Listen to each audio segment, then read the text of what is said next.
জীবন দিয়ে গেলে পারি না সামলাতে, দুঃখে আমার জীবন গেল কান্দে কান্দে রে।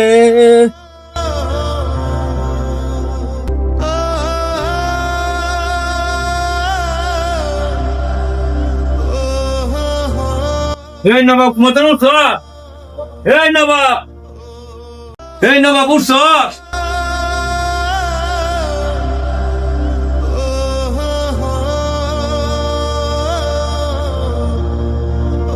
কি হয়েছে এত ডাকাডাকি কেন?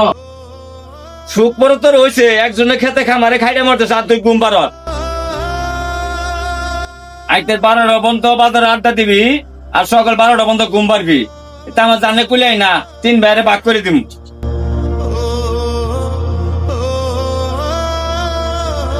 তো গোটা করে তোরা খাবি, তাহলে আমার চিন্তা ভাবনা শেষ হবো।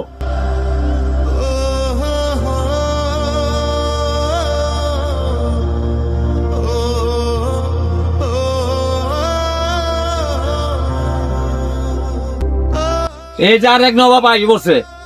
কি ব্যাপার, হঠাৎ করে এত রাগ পাইলে গেল লাগে? আমার টাকা লাগবো, 5000 টাকা দাও।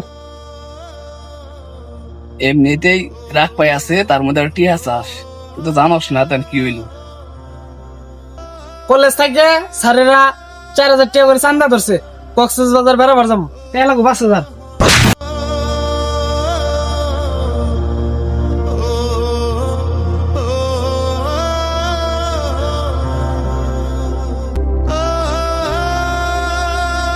পাঁচ হাজার টিয়াই তো চাইছিল, বেশি কিছু তো চাই নাই।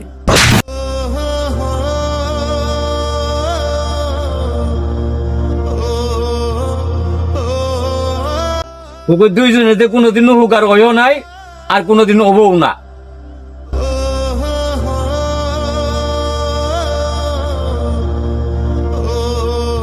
তাই তো করে এই সংসারে থাকা কোনো দরকার নাই, এই একজনই থাকুক।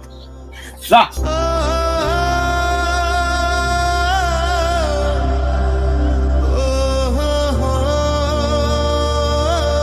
যে বুঝার সে এমনি বুঝবো, এভাবে চিল্লাচিল্লি করে মার দিয়ে পারে তুমি বুঝাইতে পারবা?